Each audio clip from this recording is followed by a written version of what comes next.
الحمد للہ والصلاة والسلام علی نبیہ وعلی آلہ واصحابہ المتأدبین بآدابہ اما بعد فاعوذ باللہ من الشیطان الرجیم بسم اللہ الرحمن الرحیم وسیجنبها الاتقى الذی یؤتی مالہ یتزکی وما لأحد عنده من نعمة تجزى إلا ابتغاء وجه ربه الأعلى ولسوف يرضى صدق الله العظیم۔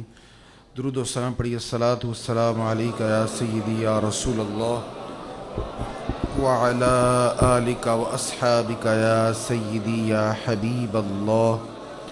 الصلاة والسلام علیک یا سیدی یا رسول اللہ وعلى آلک واصحابک یا سیدی یا نبی اللہ۔ یوں تو میرے آقا کریم صلی اللہ علیہ وسلم کا ہر صحابی بڑی شان والا ہے۔ حضور نے کتنا پیارا جملہ ارشاد فرمایا، کہا الصحابی کالنجوم، میرے صحابہ ستاروں کی مانند ہیں۔ سبحان اللہ۔ سب صحابی شانوں والے ہیں، عظمتوں والے ہیں، مقامات والے ہیں۔ میرا کہنا اور بات ہے، شہنشاہ بغداد سے پوچھئے گا۔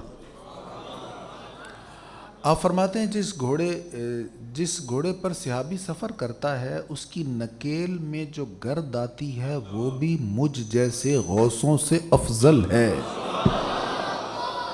اللہ، کہاں نکیل میں آنے والی گرد اور نکیل کا گھوڑا، پھر گھوڑے پہ بیٹھنے والا صحابی۔ اللہ اکبر۔ حضور فرماتے ہیں، میرے صحابی کی شان فرماتے ہیں، تم بعد میں آنے والو، تم احد پہاڑ کے برابر سونا خرچ کرو اور میرا صحابی 1-2 سیر گندم اللہ کی راہ میں خرچ کرے، جو اس کو ثواب پہنچے گا، تم احد کے برابر سونا خرچ کر کے اس مقام کو نہیں پہنچ سکتے۔ یہ ہیں صحابی۔ اور صحابہ میں پھر رتبے ہیں، مقامات ہیں، درجہ بندیاں ہیں جس کو قرآن کریم نے بیان کیا ہے، لیکن ان صحابہ میں سب سے افضل ابو بکر صدیق ہیں رضی اللہ تعالی عنہ۔ نبی مکرم جان دو عالم صلی اللہ تعالی علیہ وآلہ وسلم نے جب دیکھا حضرت بلال رضی اللہ تعالیٰ عنہ پر بڑا ظلم کرتا تھا مالک، سرکار کریم علیہ الصلاۃ والتسلیم نے توقف کرنے کا، خاموش رہنے کا حکم فرمایا کہ تم اظہار نہ کیا کرو اپنے ایمان کا، تاکہ ظالم تمہیں ایذا نہ دے، تمہیں تکلیف نہ دے۔ لیکن حضرت بلال رضی اللہ تعالیٰ عنہ کا عشق، ان کی محبت تھی، جب ظالم مارتا حضور کا کلمہ پڑھنے سے تو اس مار میں بھی لطف آتا تھا کہ یہ جو تشدد ہو رہا ہے حضور کے نام کی وجہ سے ہو رہا ہے نا، تو میں نام اور لوں گا، میں اور کلمہ پڑھوں گا، احد احد کی صدائیں اور بلند کروں گا۔ اب ان کا بھی عشق تھا۔ سرکار کریم علیہ الصلوۃ والتسلیم چاہتے تھے کوئی بلال کو خرید کر آزاد کر دے۔ حضرت صدیق اکبر میدان میں آئے، مالک کے پاس گئے، قیمت لگائی، اس نے بڑا ریٹ چڑھا دیا، بہت ریٹ اس نے مانگا، بھاری قیمت مانگی۔ آپ نے وہ قیمت ادا کرنے پر آمادگی ظاہر کر دی۔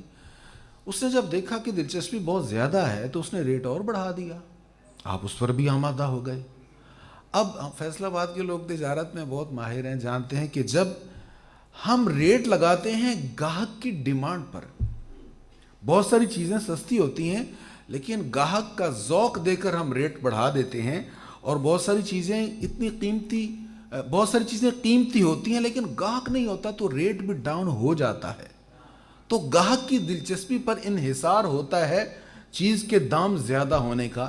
تو جب دلچسپی زیادہ دیکھی تو اس نے قیمت بڑھائی، آپ اس پر بھی آمادہ ہو گئے۔ جب اس پر بھی آمادہ ہو گیا تو اس نے کہا بدلے میں وہ جو تمہارا بڑا خوبصورت غلام ہے، بڑا قابل غلام ہے، وہ بھی لوں گا. آپ اس پر بھی تیار ہو گئے. اب اس کے پاس مزید ریٹ بڑھانے کا کوئی جواز نہیں رہا. اس نے حضرت بلال کو دے دیا، بدلے میں قیمت بھی لے لی، دراہم دینار بھی لے لیے، ایک بہترین خوبصورت غلام بھی لے لیا.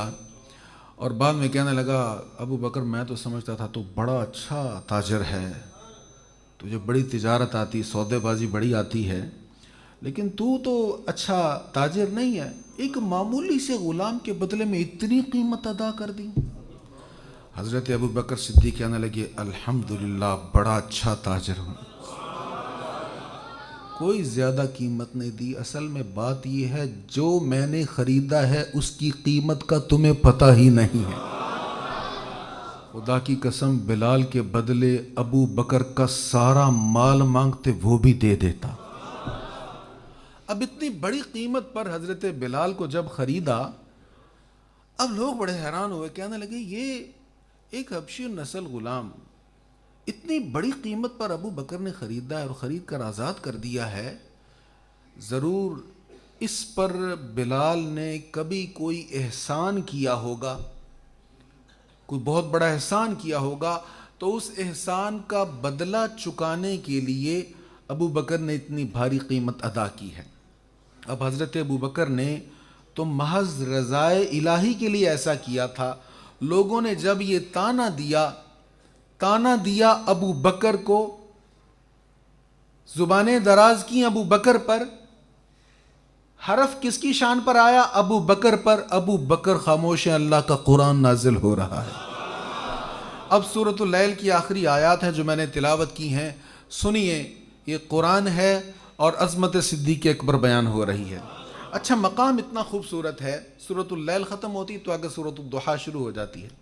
سورۃ الضحیٰ میں کیا ہے؟ نبی رحمت جان دو عالم صلی اللہ علیہ وسلم پر کچھ دیر کے لیے وحی نازل ہونا رک گئی حکمت کے پیش نظر. تو سرکار علیہ الصلوۃ والسلام پر جب وحی نازل نہیں ہو رہی تھی تو کسی بدباطن نے تانا دیا محمد کے رب نے محمد کو چھوڑ دیا ہے، محمد سے روٹھ گیا ہے. اب حضور علیہ الصلوۃ والسلام کو تانا دیا. سرکار مغموم تو پہلے ہی تھے کہ وحی نازل نہیں ہو رہی، مزید ملول ہوئے، لیکن حضور نے جواب نہیں دیا. تانا حضور پر ہوا، سرکار نے جواب نہیں دیا، اللہ نے سورۃ الضحیٰ نازل کر دی. اس کے بالکل پیچھے یہی معاملہ تقریباً تانا ابو بکر صدیق پر ہوا ہے. آپ جواب نہیں دے رہے، اللہ نے قرآن کی آیات نازل کر دی. دیکھتے ہیں کتنا خوبصورت جملہ اللہ نے، کتنی خوبصورت آیت اور کتنے حسین انداز میں شان صدیق اکبر بیان ہو رہی. سنیے. وَسَيُجَنَّبُهَا الْأَتْقَى، اور عن قریب اس دوزخ سے سب سے زیادہ ڈرنے والے کو دور رکھا جائے گا. الَّذِي يُؤْتِي مَالَهُ يَتَزَكَّى، جو اپنا مال اپنا باطن پاک کرنے کے لیے خرچ کرتا ہے. کس لیے خرچ کرتا ہے؟ کسی کا احسان نہیں، اپنا باطن پاک کرنے کے لیے خرچ کرتا ہے. وَمَا لِأَحَدٍ عِندَهُ مِن نِعْمَةٍ تُجْزَى إِلَّا ابْتِغَاءَ وَجْهِ رَبِّهِ الْأَعْلَى وَلَسَوْفَ يَرْضَى. پہلے ترجمہ سنیے. اور عن قریب اس دوزخ سے سب سے زیادہ ڈرنے والے کو دور رکھا جائے گا جو اپنا مال اپنے باطن کو پاک کرنے کے لیے دیتا ہے اور اس پر کسی کا کوئی دنیاوی احسان نہیں جس کا بدلہ دیا جائے، مگر اس کا مال دینا صرف اپنے رب اعلیٰ کی رضا جوئی کے لیے ہے، اور عن قریب اس کا رب ضرور راضی ہوگا. یہ شان صدیق اکبر بیان ہو رہی ہے. اس میں عظمت صدیق اکبر کے بہت سارے پہلو، لیکن صرف ایک لفظ پر یہاں سے بات کروں گا میں. حضرت ابو بکر صدیق کے لیے اللہ تعالیٰ نے فرمایا اتقا. اتقا ایک ہوتا ہے متقی. متقی کا معنی آپ جانتے ہیں پرہیزگار, ڈرنے والا. اتقا زیادہ ڈرنے والا, زیادہ پرہیزگار. ایک مقام پر اللہ تعالیٰ فرماتا ہے ان اکرمکم عند اللہ اتقاکم. اللہ کے نزدیک بزرگی والا کون ہے, بڑے مقام والا کون ہے, اللہ کے قریب ترین کون ہے, جو اتقا ہے. ان اکرمکم عند اللہ اتقاکم, جو تم میں اتقا ہے وہ سب سے زیادہ اللہ کے قریب ہے. اور یہاں فرمایا وَسَيُجَنَّبُهَا الْأَتْقَى, سب سے قریب, وہاں کہا تھا سب سے اللہ کے قریب اتقا ہے, یہاں فرمایا اتقا ابو بکر صدیق ہے رضی اللہ تعالی عنہ. اللہ اکبر.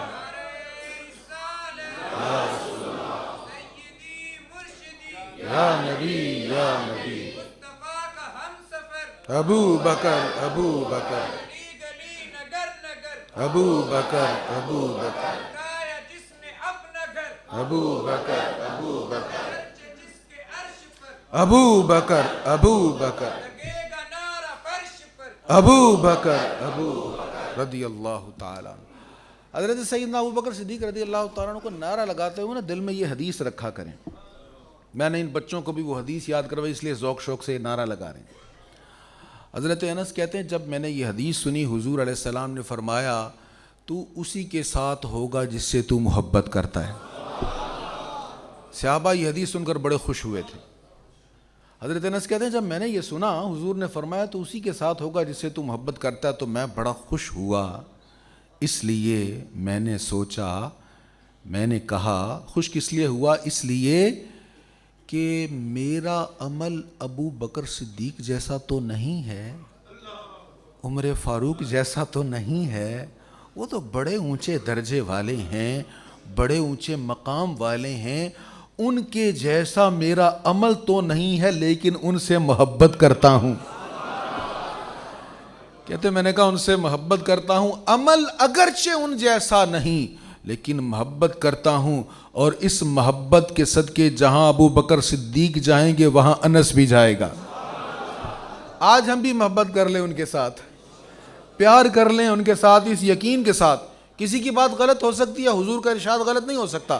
اور حضور نے کہا جس سے محبت کرو گے اسی کے ساتھ ہوگے.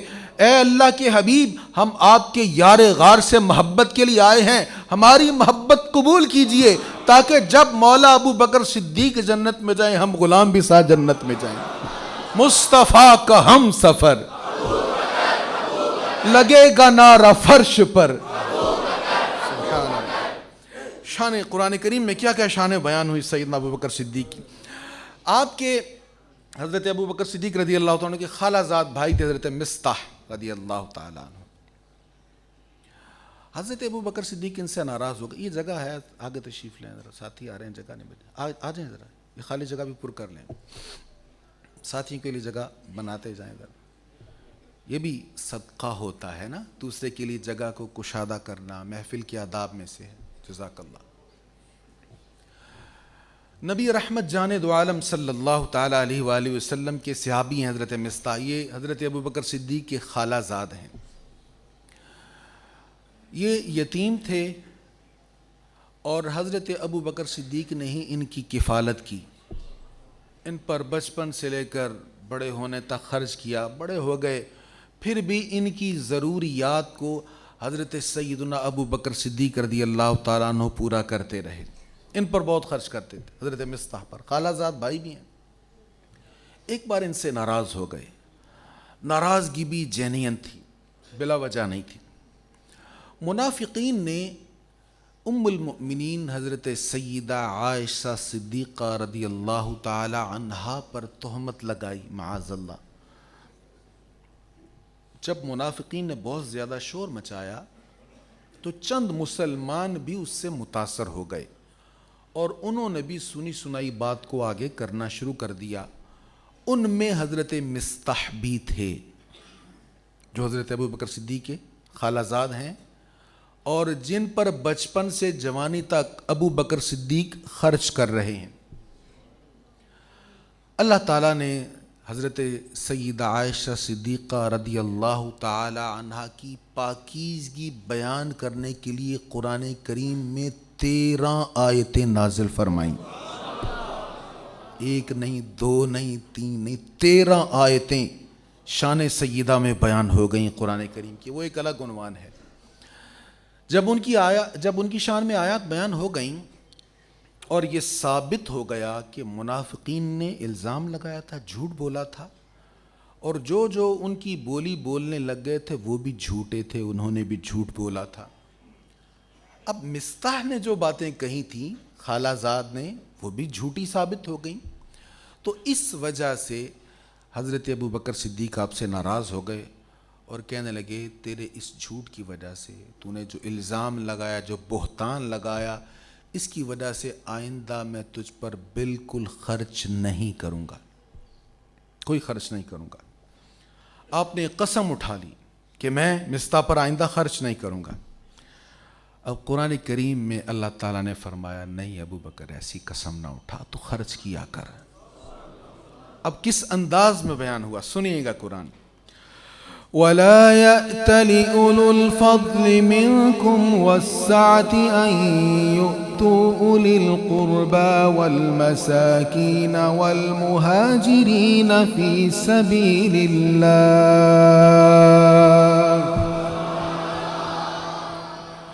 وَلْيَعْفُوا وَلْيَصْفَحُوا أَلَا تُحِبُّونَ أَنْ يَغْفِرَ اللَّهُ لَكُمْ واللہ غفور رحیم۔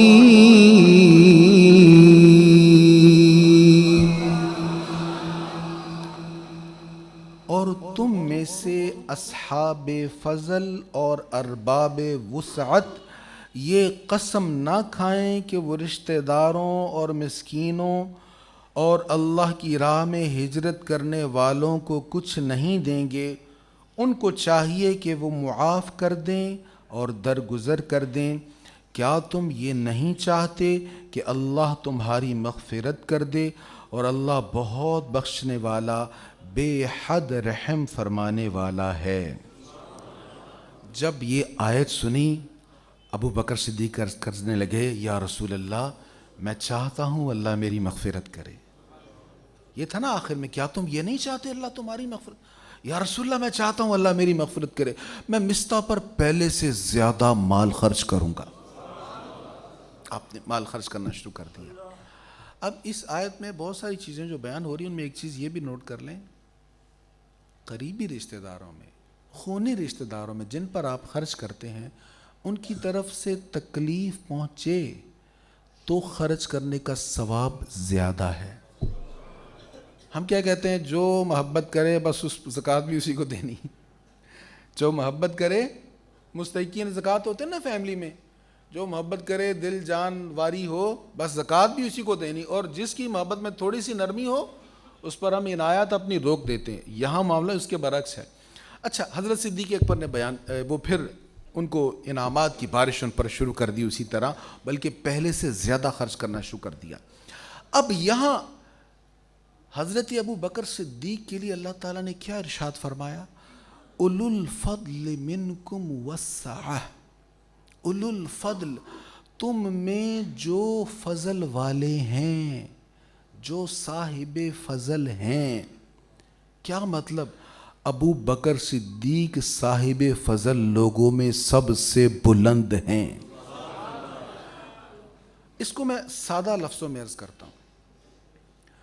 اللہ تعالیٰ نے فرمایا ابو بکر صدیق اچھے ہیں، یہ نہیں کہا کس معاملے میں اچھے ہیں، بس یہ کہا صاحب فضل ہیں۔ کسی اعتبار سے صاحب فضل ہیں، علم کے اعتبار سے، عمل کے اعتبار سے، کردار کے اعتبار سے، اخلاق کے اعتبار سے، یہ نہیں بیان فرمایا۔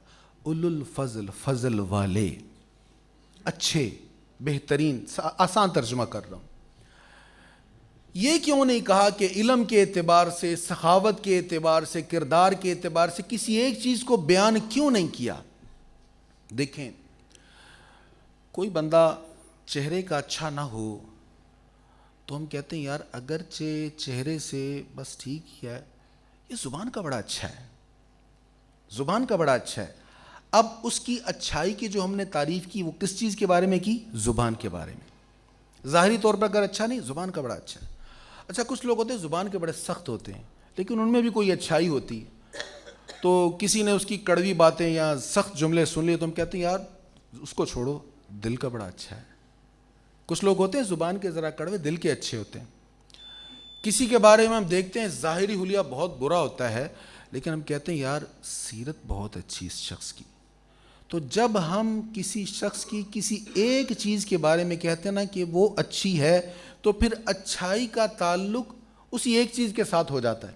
لیکن اگر ہم اوورآل کسی کے بارے میں کہیں بندہ بڑا اچھا ہے، بندہ بڑا اچھا ہے، تو اس کا مطلب کیا ہوتا ہے؟ ظاہر کا بھی اچھا ہے، باطن کا بھی اچھا ہے، زبان کا بھی اچھا ہے، اخلاق کا بھی اچھا ہے، ظاہری حسن کا بھی اچھا ہے، علم کا بھی اچھا ہے۔ اللہ نے یہ نہیں فرمایا ابو بکر علم کے اعتبار سے افضل ہے، یہ بھی نہیں فرمایا تقوی کے اعتبار سے افضل ہے، یہ بھی نہیں فرمایا باطن کے اعتبار سے افضل ہے، یہ بھی نہیں فرمایا ظاہر کے اعتبار سے افضل ہے۔ کہا ابو بکر صاحب فضل ہے، یعنی ایک انسان میں جو جو خوبیاں ہونی چاہیے ان تمام خوبیوں کے اعتبار سے ابو بکر افضل ہے، ابو بکر صاحب فضل ہے۔ سبحان اللہ۔ تاجدار صداقت کی شان میں قرآن کریم کی بہت ساری آیات ہیں، لیکن وقت تنگی داماں کا گلہ کر رہا ہے۔ کچھ احادیث میں آپ کو سنا دیتا ہوں۔ نبی رحمت جان دو عالم صلی اللہ تعالیٰ علیہ وآلہ وسلم کے فرامین حضرت سیدنا ابو بکر صدیق رضی اللہ تعالیٰ عنہ ایک دن نبی پاک صلی اللہ تعالیٰ علیہ وآلہ وسلم کے پاس آئے تو رسول اللہ صلی اللہ علیہ وسلم نے فرمایا، ترمذی شریف کی حدیث ہے، فرمایا خوشخبری سنو ابو بکر، خوشخبری سنو، تم دوزخ سے اللہ تعالیٰ کے آزاد کیے ہوئے شخص ہو۔ حضرت سیدنا ابو ہریرہ رضی اللہ تعالیٰ عنہ بیان کرتے ہیں رسول اللہ صلی اللہ علیہ وسلم نے فرمایا، میرے پاس ابھی ابھی جبریل آئے، میرے پاس، یہ ابو داؤد شریف اور جامع الاصول میں یہ حدیث ہے، میرے پاس ابھی ابھی جبریل آئے، انہوں نے میرا ہاتھ پکڑ کر مجھے جنت کا دروازہ دکھایا جس سے میری امت جنت میں داخل ہوگی۔ حضرت ابو بکر صدیق رضی اللہ تعالیٰ عنہ نے عرض کی، یا رسول اللہ میری خواہش ہے کہ میں بھی جب آپ جنت میں داخل ہوں تو میں بھی جنت میں داخل ہو جاؤں۔ حضرت ابو بکر صدیق نے عرض کی اور میں بھی اس دروازے کو دیکھوں۔ رسول اللہ صلی اللہ علیہ وسلم نے فرمایا، ابو بکر میری امت جب جنت میں داخل ہوگی تو سب سے پہلے تم ہی جنت میں داخل ہوگے۔ اچھا حضور علیہ الصلوۃ والسلام نے ایک اور مقام پر فرمایا کہ تمام امتوں میں سب سے پہلے ابو بکر، سب سے پہلے میری امت داخل ہوگی۔ یہ ایک اور حدیث ہے کہ سب امتوں، انبیاء پہلے جائیں گے نا، سب سے پہلے تو حضور جنت میں جائیں گے، جنت حضور کے قدموں کو چومیں گی، پھر دیگر انبیاء جائیں گے، انبیاء سب چلے گئے، اب امتوں کی باری آئے گی، امتوں میں سب سے پہلے میرے آقا کی امت جائے گی، سب سے پہلے میرے آقا کی امت جائے گی۔ اور اس حدیث میں حضور فرما رہے ہیں کہ میری امت میں سب سے پہلے ابو بکر صدیق جنت میں جائیں گے۔ کیا نتیجہ نکلا؟ انبیاء کے بعد سب سے پہلے جو ہستی جنت میں جائے گی وہ ابو بکر صدیق کی ساتھ ہے۔ اور یہ حدیث تو آپ نے بارہا سنی ہوگی، بیان میں بھی دہرا دیتا ہوں۔ حضرت عمر بن خطاب رضی اللہ تعالیٰ عنہ کہتے ہیں کہ ہمیں رسول اللہ صلی اللہ تعالیٰ علیہ وآلہ وسلم نے صدقہ کرنے کا حکم دیا، میں نے دل میں سوچا اگر میں حضرت ابو بکر سے بڑھ سکتا ہوں تو آج بڑھ سکتا ہوں۔ حضرت عمر نے کئی بار کوشش کی کہ نیکی میں ابو بکر صدیق سے آگے بڑھ جائیں، یہ ایک الگ عنوان ہے، کئی بار کوشش کی لیکن ہر بار ابو بکر صدیق آپ کا پہلا نمبر ہوتا، آپ آگے ہوتے۔ ایک دن جب حضور نے کہا بھئی مال پیش کرو اللہ کی راہ میں، اسلام کو ضرورت ہے، جہاد پر جانا ہے، تو حضرت عمر فاروق کہنے لگے اس وقت میرے پاس مال کافی تھا، میں ٹھیک ٹھاک امیر تھا، ابو بکر صدیق سے بہت زیادہ امیر تھا، تو میں نے کہا آج موقع ہے، ابو بکر کے پاس اتنا مال نہیں، میرے پاس مال بہت زیادہ ہے، تو میں زیادہ پیش کروں گا تو نیکی میں مال پیش کرنے میں ابو بکر سے بڑھ جاؤں گا۔ گھر گئے، آدھا مال لائے، حضور کی بارگاہ میں پیش کر دیا۔ حضرت ابو بکر صدیق بھی مال لائے، انہوں نے بھی پیش کر دیا۔ فرق یہ تھا مال ابو بکر کا حضرت عمر سے تھوڑا تھا رضی اللہ عنہما، حضرت ابو بکر صدیق کا مال حضرت عمر سے تھوڑا تھا، لیکن فرق یہ تھا فاروق اعظم اپنے گھر سے آدھا مال لے کر آئے تھے اور صدیق اکبر سارا مال لے کر آئے تھے، گھر میں کچھ بھی چھوڑ کر نہیں آئے تھے۔ اب جب مال پیش کر دیا گیا تو زیادہ مال تو فاروق اعظم کا ہی تھا، لیکن یہ بارگاہ مصطفیٰ ہے۔ کبھی کبھی ایسا ہوتا ہے نا، ہم کوانٹٹی دیکھتے ہیں لیکن یہاں کوانٹٹی نہیں کوالٹی دیکھی جاتی ہے۔ کثرت کی ضرورت نہیں ہے، جتنا ہے وہ اچھا ہونا چاہیے، بہت زیادہ نہ بھی ہو لیکن جو ہو وہ خالص ہو، اس میں نیت کیا ہے، یہ بڑی چیز کاؤنٹ کرتی ہے۔ اب حضور کی بارگاہ میں جب پیش کیا، عمر فاروق کا مال زیادہ ہے، ابو بکر صدیق کا مال تھوڑا ہے، سرکار نے مال کی ظاہری حالت پر کوئی تبصرہ نہیں فرمایا۔ حضور نے فرمایا عمر بتاؤ گھر میں کتنا چھوڑ کر آئے ہو؟ حضرت عمر کہنے لگے یا رسول اللہ آدھا چھوڑ کر آیا ہوں۔ ابو بکر صدیق سے پوچھا ابو بکر گھر میں کیا چھوڑ کر آئے ہو؟ حضور مال سارا لے آیا ہوں، گھر میں اللہ اور اس کا رسول چھوڑ کر آیا۔ اللہ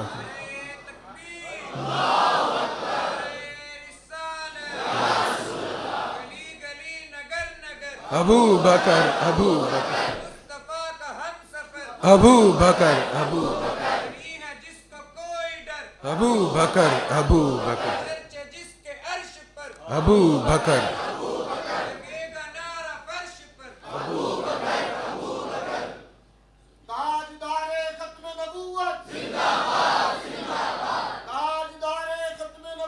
زندہ باد زندہ باد۔ سبحان اللہ۔ عرض کی حضور سب کچھ لے آیا ہوں۔ اقبال نے بڑا خوب لکھا ہے پروانہ کو چراغ ہے بلبل کو پھول بس، صدیق کے لیے ہے خدا کا رسول بس۔ ایک بڑا خوبصورت شعر ہے، جو پوچھا پیارے آقا نے کہا صدیق اکبر نے، گھر میں کیا چھوڑا ہے؟ جو پوچھا پیارے آقا نے کہا صدیق اکبر نے، میرے سارے گھرانے کو نبی کا نام کافی ہے، یا رسول اللہ یا رسول اللہ یا رسول اللہ یا حبیب اللہ۔ حضرت عمر کہتے ہیں میں اس دن یہ بات سمجھ گیا اچھی طرح کہ اے عمر تو ابو بکر سے نہیں بڑھ سکتا۔ حضرت ابو موسیٰ اشعری رضی اللہ تعالیٰ بیان کرتے ہیں کہ نبی کریم صلی اللہ علیہ وسلم بیمار ہو گئے اور آپ کا مرض شدید ہو گیا، تو آپ نے فرمایا ابو بکر سے کہو کہ وہ لوگوں کو نماز پڑھائیں۔ اس مصلی کو جہاں کھڑے ہو کر ہم نماز پڑھتے ہیں، ہم اس کو مصلی رسول کہتے ہیں۔ آپ کو پتہ ہے کیوں کہتے ہیں؟ کیونکہ اس مصلی پر سب سے پہلے کھڑے ہونے والے آمنہ کے لال ہیں۔ حضور علیہ السلام اس مصلی پر کھڑے ہوئے، حضور امام ہیں، حضور نے امامت فرمائی ہے۔ سرکار کریم علیہ السلام کا یہ مصلی ہے نا، حضور کا مصلی ہے۔ سرکار کریم علیہ السلام کی حیات طیبہ میں سرکار کے مصلی پر جو کھڑا ہوا ہے حضور کے حکم پر، وہ ابو بکر صدیق ہے۔ اب یہ دو حدیثیں سنیے گا اس عنوان پر۔ آپ کا مرض شدید ہو گیا تو آپ نے فرمایا ابو بکر سے کہو کہ وہ لوگوں کو نماز پڑھائیں۔ حضرت عائشہ نے کہا یا رسول اللہ ابو بکر نرم دل آدمی ہیں، جب وہ آپ کی جگہ کھڑے ہوں گے تو لوگوں کو نماز نہیں پڑھا سکیں گے۔ آپ نے فرمایا تم ابو بکر سے کہو کہ وہ لوگوں کو نماز پڑھائیں۔ یہ بار بار کہہ رہی ہیں، آپ کے مصلی پر وہ کھڑے نہیں ہو سکیں گے، وہ نرم دل ہیں، اور حضور بار بار کہہ رہے ہیں مرو ابا بکر ان یصلی بالناس، بلاؤ ابو بکر کو، لاؤ ابو بکر کو، میرے مصلی پہ کھڑا ہوگا تو ابو بکر صدیق کھڑا ہوگا۔ یہ صحیح بخاری کی حدیث ہے، صحیح مسلم کی حدیث ہے۔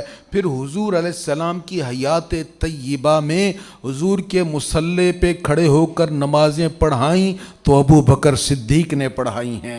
حضرت انس بن مالک رضی اللہ تعالیٰ عنہ بیان کرتے ہیں کہ نبی رحمت صلی اللہ تعالیٰ علیہ وآلہ وسلم کی بیماری کے ایام میں پیر کے دن حضرت ابو بکر لوگوں کو نماز پڑھا رہے تھے اور مسلمان صف باندھے ان کے پیچھے کھڑے تھے کہ نبی رحمت صلی اللہ علیہ وسلم نے حجرہ کا پردہ اٹھایا۔ آپ نے کھڑے ہو کر ہماری طرف دیکھا، گویا آپ کا چہرہ قرآن کے ورق کی طرح تھا۔ حضور علیہ السلام گھر پر جلوہ فروز ہیں، حضرت ابو بکر صدیق مصلی پر کھڑے ہیں، با جماعت نماز ہو رہی ہے۔ اب سمت کون سی بنتی ہے؟ سمت ادھر والی بنتی ہے۔ اللہ کریم آپ کو مدینہ طیبہ میں لے جائے تو آپ جب وہ پرانی مسجد میں جائیں گے، وما بین بیتی و منبری روضۃ من ریاض الجنہ، میرے حجرے اور میرے منبر کے درمیان جو جگہ ہے یہ جنت کا ٹکڑا ہے۔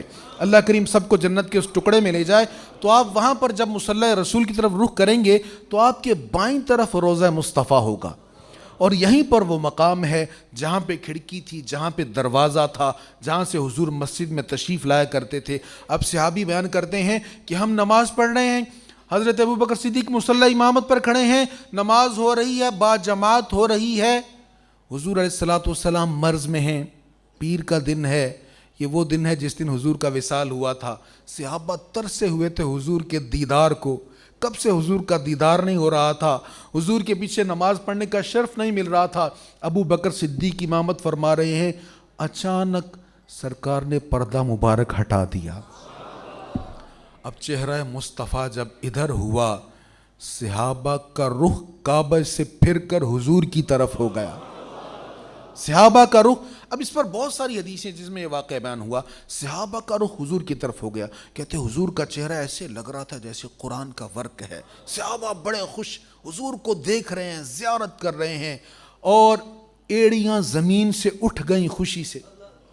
اچانک کوئی خوشی میسر آ جائے تو آپ نے دیکھو نا، ہم اچھل پڑتے ہیں، خوشی سے اچھل پڑنا ایک جملہ ہے کہ وہ خوشی سے اچھل پڑا۔ خوشی کی کیفیت ایسی ہے، جب خوشی سے انسان سرشار ہوتا ہے تو پاؤں زمین پر ٹکتے نہیں ہیں۔ صحابہ کی ایڑیاں زمین سے اٹھ گئیں خوشی سے اور حضور کی طرف دیکھنے لگ گئے۔ سرکار کریم علیہ الصلوۃ والتسلیم نے یہ نہیں کہا کہ تم نے تو کعبے کی طرف سے رخ پھیر کر ادھر کر لیا، نماز ٹوٹ گئی، یہ نہیں کہا، اس لیے کہ اگر کعبے سے رخ پھیرا تھا تو کسی اور طرف تو گیا نہیں تھا، کعبے سے پھر کر کعبے کی طرف ہی تو گیا تھا۔ حاجیو آؤ شہنشاہ کا روزہ دیکھو، کعبہ تو دیکھ چکے، کعبے کا کعبہ دیکھو، اب کعبے کے کعبہ ہی کو تو دیکھ رہے تھے۔ حضور علیہ السلام نے فرمایا اتم الصلاۃ، نمازیں مکمل کرو۔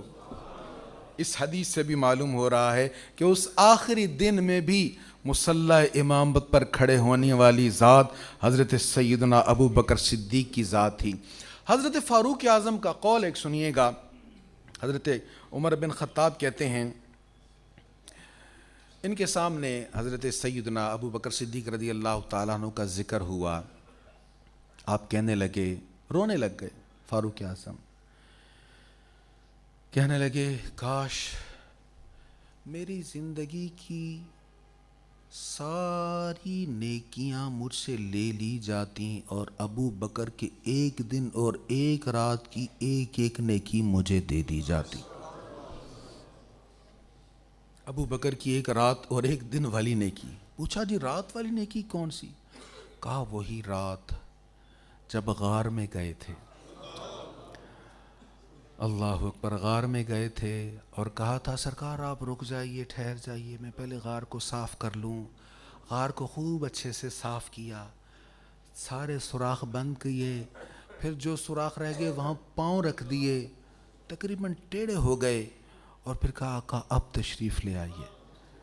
کہتے ایک وہ رات والی نیکی اور ایک وہ دن والی نیکی۔ حضور علیہ السلام کے وصال کے بعد جب بہت سے لوگ مرتد ہو گئے تو حضرت ابو بکر صدیق رضی اللہ تعالیٰ عنہ نے کہا میں ان سے جہاد کروں گا۔ فاروق اعظم کہتے ہیں میں نے کہا نہیں ایسے نہ کریں، ابھی امور سیاست سمجھیں، ذرا نرمی فرمائیں، بہت سے قبائل مرتد ہو گئے۔ صدیق اکبر کہنے لگے پہلے بڑے بہادر بنتے تھے اب کمزور ہو گئے ہو؟ خدا کی قسم جو اللہ کے رسول نے لیا ہے اس میں سے ایک رسی بھی انہوں نے چھوڑی تو میں ان سے جہاد کروں گا۔ کہتے یہ ایک دن اور ایک رات اتنی افضل ہے کہ عمر کی ساری نیکیوں سے افضل یہ ایک دن اور ایک رات ہے۔ اللہ اکبر۔ حضرت جبیر بن مطعم رضی اللہ تعالیٰ عنہ بیان کرتے ہیں نبی رحمت صلی اللہ علیہ وسلم کی خدمت میں ایک عورت آئی، آپ نے اس سے فرمایا تم پھر آنا۔ اس نے کہا یہ فرمائیں اگر میں پھر آپ کو نہ پاؤں، گویا وہ یہ کہہ رہی تھی کہ آپ کی وفات ہو چکی ہو، تو پھر تو آپ صلی اللہ علیہ وسلم نے فرمایا اگر مجھے نہ پاؤ تو ابو بکر کے پاس آنا۔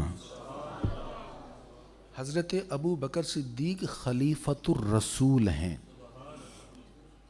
حضرت فاروق اعظم حضرت صدیق اکبر کے بعد امیر المؤمنین ہیں، حضرت عثمان غنی حضرت فاروق اعظم کے بعد امیر المؤمنین ہیں، مولا علی المرتضیٰ حضرت عثمان غنی کے بعد امیر المؤمنین ہیں، یہ ابو بکر صدیق ہیں اکیلے خلیفۃ الرسول۔ امیر المؤمنین تو ہیں ہی لیکن یہ حضور کے خلیفہ ہیں، حضور صلی اللہ تعالیٰ علیہ وآلہ وسلم کے بعد آپ مسند خلافت پر جلوہ فروز ہونے والے ہیں۔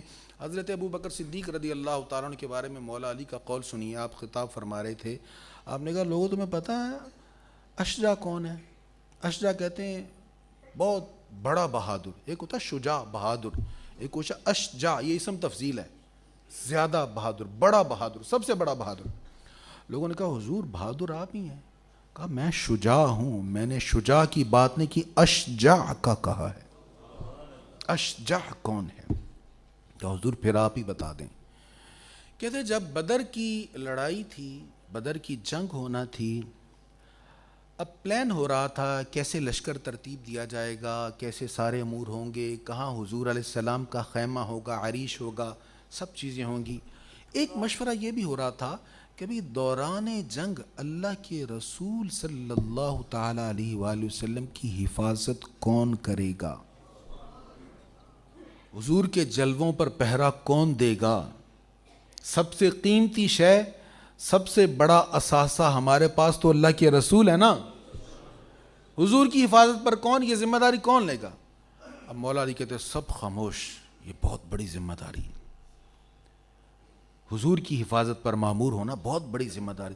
کہتے ہیں سب پیچھے ہیں، سب خاموش ہیں، سکوت چھایا ہوا ہے۔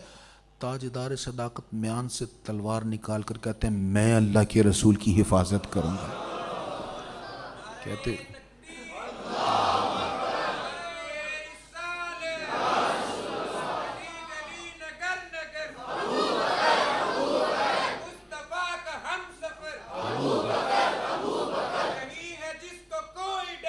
ابو بکر ابو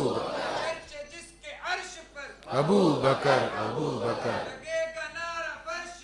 ابو بکر سبحان اللہ۔ یہ حضرت ابو بکر صدیق کی شان کون بیان کر رہا ہے؟ مولا علی بیان کر رہے ہیں۔ مولا علی ابو بکر کی شان بیان کرتے ہیں، سیدنا عثمان شان بیان کرتے ہیں، سیدنا علی، سیدنا عمر، سب حضرت ابو بکر صدیق کی شان بیان کرتے ہیں، صحابہ کرام آپ کی شان بیان کرتے ہیں۔ یہ تاریخ کی کتابوں میں جو چیزیں ہمیں ملتی نا، اس نے ایسے کہا، اس نے ویسے کیا، ان کو اہمیت نہ دیا کریں۔ دیکھیں جس مضبوط ذریعہ سے ہم تک احادیث پہنچی ہیں، تاریخ ایسے نہیں آئی ہم تک۔ ایک ایک حدیث ہم تک پہنچانے کے لیے محدثین نے اپنی جانیں خرچ کر دی ہیں۔ صحیح احادیث کے ہوتے ہوئے، قرآن کریم کی آیات کے ہوتے ہوئے، ہم تاریخ کے ٹوٹے پھوٹے اوراق کا سہارا لے کر اتنی مقدس ہستیوں کے بارے میں اپنے ذہنوں میں جو کنفیوژن لاتے ہیں، جو گرد و غبار لاتے ہیں، اس میں ہمارا اپنا نقصان ہے۔ میرے والد گرامی حضور عاشق مدینہ شیخ الحدیث حافظ محمد احسان الحق قادری رضوی رحمۃ اللہ تعالیٰ علیہ ایک جملہ فرمایا کرتے تھے۔ آپ کہا کرتے تھے سارے مورخین اکٹھے ہو کر ایک حدیث مصطفیٰ کے سامنے آ جائیں، ایک قرآن کریم کی آیت کے سامنے آ جائیں تو ساری تاریخ کو پائے حقارت سے ٹھکرا دو، قرآن کو سینے کے ساتھ لگا لو۔ سارے مورخین کو پھینک دو، حدیث مصطفیٰ کو سینے سے لگا لو۔ اور حضور کیا فرما رہے ہیں؟ حضرت ابو بکر صدیق رضی اللہ تعالیٰ عنہ بیٹھے ہوئے ہیں، سرکار کریم علیہ الصلاۃ والتسلیم نے پوچھا صحابہ کرام سے، بھئی آج صبح تم میں سے کسی نے روزہ رکھا ہے؟ حضرت ابو بکر صدیق عرض کرنے لگے جی یا رسول اللہ میں نے رکھا ہے۔ پھر سرکار کریم علیہ الصلاۃ والسلام نے صحابہ سے پوچھا بھئی آج کسی نے صدقہ کیا ہے؟ سب خاموش تھے۔ عرض کی حضور میں نے صدقہ کیا تھا۔ خود نہیں بیان کر رہے، حضور نے پوچھا تو اب جواب دے رہے ہیں۔ سرکار کریم علیہ السلام نے پوچھا آج بھی تم میں سے کوئی جنازہ کے ساتھ گیا تھا؟ جی حضور میں گیا تھا۔ ابو بکر صدیق کہہ رہے ہیں حضور باتیں پوچھتے رہے، یہ جواب دیتے رہے، سب خاموش ہے، یہاں کرتے رہے۔ فرمایا جس کسی میں بھی یہ اوصاف اکٹھے ہوں گے وہ جنتی ہوگا۔ فرمایا نمازیں پڑھنے والے فلاں باب سے جنت میں جائیں گے، روزہ رکھنے والے فلاں باب سے جنت میں جائیں گے، صدقات کرنے والے فلاں باب سے جنت میں جائیں گے۔ آواز دی جائے گی اور نمازیں پڑھنے والوں یہاں سے جنت میں چلے جاؤ، اور صدقات کرنے والوں یہاں سے جنت میں چلے جاؤ، اور روزے رکھنے والوں یہ دروازہ تمہارے لیے یہاں سے جنت میں چلے جاؤ۔ عرض کی یا رسول اللہ، ابو بکر صدیق عرض کرتے ہیں یا رسول اللہ جانا تو ایک ہی دروازے سے ہے، لیکن کیا کوئی ایسا بھی ہے جس کو ہر دروازے سے بلایا جائے؟ کہا ہاں مجھے یقین ہے ابو بکر وہ تو ہے، تجھے ہر دروازے سے بلایا جائے گا، ہر دروازے سے کہا جائے گا ابو بکر جنت میں آ جا۔ میرے آقا کی حدیث سے فرمایا اہل جنت جنت میں جائیں گے تو ایک ایسی ذات بھی ہوگی جس کو ہر جنتی مرحبا کہے گا، مرحبا کہے گا، آئیے ہمارے ہاں تشریف لائیں، ہمارے ہاں تشریف لائیں، ہمارے ہاں تشریف لائیں۔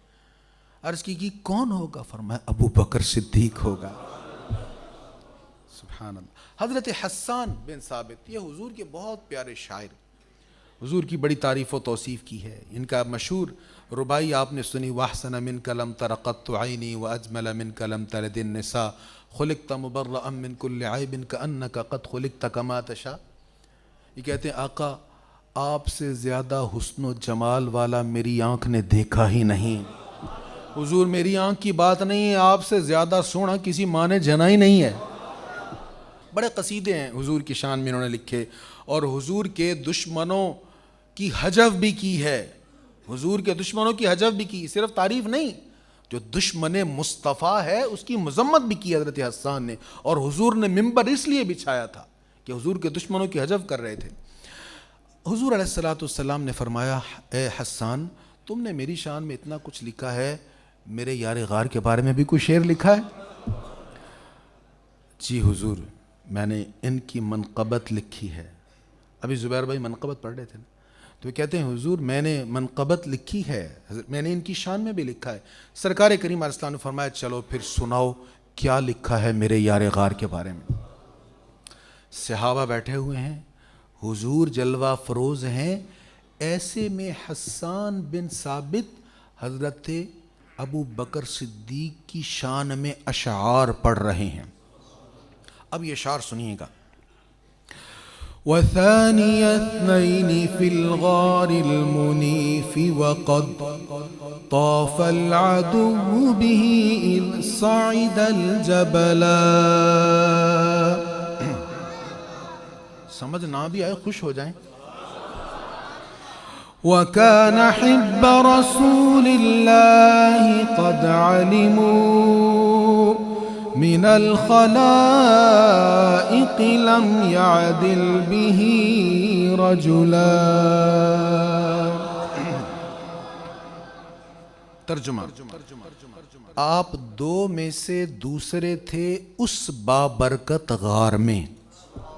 حضرت ابو بکر صدیق دو میں سے دوسرے تھے اس بابرکت غار میں، اور دشمن نے اس کے ارد گرد چکر لگایا جب وہ پہاڑ پر چڑھا۔ ابو بکر رسول اللہ کے محبوب تھے۔ حضور کس کے محبوب ہیں؟ اللہ کے محبوب ہیں نا۔ صحابہ کرام انبیاء کا ذکر کر رہے تھے، کسی نے کہا موسیٰ علیہ السلام کی بڑی شان ہے وہ کلیم اللہ ہیں، ایک نے کہا عیسیٰ علیہ السلام کی بڑی شان ہے وہ روح اللہ ہیں۔ سرکار کریم علیہ الصلوۃ والسلام حجرہ انور میں تھے، صحابہ کرام کی گفتگو جاری تھی، محفل جاری تھی کہ حضور خود تشریف لے آئے۔ حضور علیہ السلام نے فرمایا ہاں بھی تم یہ شانیں بیان کر رہے تھے نبیوں کی، تم کہہ رہے تھے موسیٰ کلیم اللہ ہیں، ہوا کذالک، ہاں موسیٰ کلیم اللہ ہیں۔ عیسیٰ روح اللہ کہہ رہے تھے، ہوا کذالک، بالکل اللہ نے انہیں یہ شان عطا فرمائی۔ لیکن سنو، الا وانا حبیب اللہ، سنو مجھے اللہ نے حبیب بنایا ہے۔ خوش ہو جائے نا ذرا، مجھے اللہ نے حبیب بنایا ہے، لا فخر، پر فخر نہیں ہے، مجھے اللہ نے حبیب بنایا ہے۔ حضور اللہ کے محبوب ہیں، حضور ساری مخلوق کے محبوب ہیں۔ لیکن حضرت حسان کہہ رہے ہیں کہ حضرت ابو بکر صدیق حضور کے محبوب ہیں، ساری کائنات حضور سے محبت کر رہی ہے اور حضور ابو بکر صدیق سے محبت کر رہے ہیں۔ وَكَانَ حِبَّ رَسُولِ اللَّهِ، وَكَانَ حِبَّ رَسُولِ اللَّهِ، حضور ابو بکر سے محبت کرتے ہیں، ابو بکر حضور کے محبوب ہیں۔ اور پھر آگے کیا فرمایا؟ قَدْ عَلِمُوا مِنَ الْخَلَائِقِ لَمْ يَعْدِلْ بِهِ رَجُلًا، اور لوگوں کو اس بات کا علم تھا کہ حضور علیہ السلام ساری مخلوق میں سے کسی کو آپ کا ہم پلہ نہیں سمجھتے تھے۔ لوگوں کو معلوم تھا کہ حضور ساری مخلوق میں سے کسی کو ابو بکر کے برابر نہیں سمجھتے تھے۔ افضل تو بڑی بات ہے نا، برابر بھی نہیں سمجھتے تھے۔ اب یہاں دو بڑی اہم باتیں، حضرت حسان نے اس کلام میں کہا کہ حضور علیہ السلام کسی کو ابو بکر کے برابر بھی نہیں سمجھتے، اور پھر کیا کہا کہ حضور علیہ السلام ابو بکر سے محبت کرتے ہیں، ابو بکر حضور کے محبوب ہیں۔ شعراء جو ہوتے ہیں نا، شعراء، شاعر جب تعریف کرتا ہے نا تو مبالغہ بھی کر دیتا ہے، بات کو بڑھا بھی دیتا ہے۔ کچھ شعراء، شاعروں کے مزاج میں یہ چیز ہوتی ہے، لیکن جو قرآن و سنت کے مطابق لکھیں وہ نہیں ایسا کرتے۔ جاہل شعراء ایسے کرتے ہیں کہ وہ بات کو بڑھا دیتے ہیں۔ تو کسی کا گمان ہو سکتا تھا کہ یہ بات تھوڑی سی بڑھا دی ہے حسان نے، ٹھیک ہے بڑی شان ہے ابو بکر کی، لیکن یہ تھوڑا سا مبالغہ کر دیا۔ پر یاد رکھیں اللہ کے رسول کی شان ہے، حضور کے سامنے کوئی نامناسب بات ہو تو سرکار خاموش نہیں رہتے۔ حدیث کی 3 قسمیں ہیں، قولی، فعلی، تقریری۔ قولی فی حدیث کیا ہے؟ حضور نے اپنی زبان سے کچھ ارشاد فرما دیا۔ فعلی، حضور نے کوئی عمل کیا تو یہ بھی حدیث ہے۔ اور تقریری کیا ہے؟ حضور کے سامنے کوئی کام ہوا اور سرکار نے منع نہیں فرمایا، یہ بھی حدیث ہے۔ سرکار کی موجودگی میں کام ہوا ہے نا، تو حضور نے اگر سکوت فرمایا، منع نہیں فرمایا، تو یہ بھی بات ثابت ہے۔ حضور علیہ السلام نے سکوت نہیں فرمایا، خاموشی نہیں فرمائی، منع بھی نہیں فرمایا، کیا کیا؟ حدیث کا جملہ آگے والا سنیے۔ امام حاکم نے مستدرک میں، ابن عبد البر نے استیعاب میں، اور امام سیوطی نے تاریخ الخلفاء میں اس حدیث کو لکھا ہے کہ جب انہوں نے یہ اشعار پڑھے تو کیا ہوا؟ یہ جملہ مجھے بڑا اچھا لگا اور میں آج اس کو بار بار پڑھتا رہا، پڑھ کے خوش ہوتا رہا، اور میں چاہوں گا آپ بھی یہ جملہ سن کر خوش ہو جائیے۔ فتبسم رسول اللہ، حضور سن کر مسکرا پڑے۔ فتبسم رسول اللہ فتبسم رسول الله فتبسم رسول الله فتبسم رسول الله فتبسم رسول الله. میرے آقا مسکرائے اور کہا حسان، مسکرا کر بتا دیا حسان تو کہہ رہا ہے ابو بکر میرا محبوب ہے. لوگوں سنو، میں رب کا حبیب ہوں، میں سب کا حبیب ہوں، ابو بکر میرا محبوب ہے. اور یہ بھی سن لو، میں مسکرا کر تمہیں بتا رہا ہوں کہ میری نظر میں اس کائنات میں نبیوں کے بعد ابو بکر سے بہتر کوئی نہیں ہے. اللہ اکبر. ابو بکر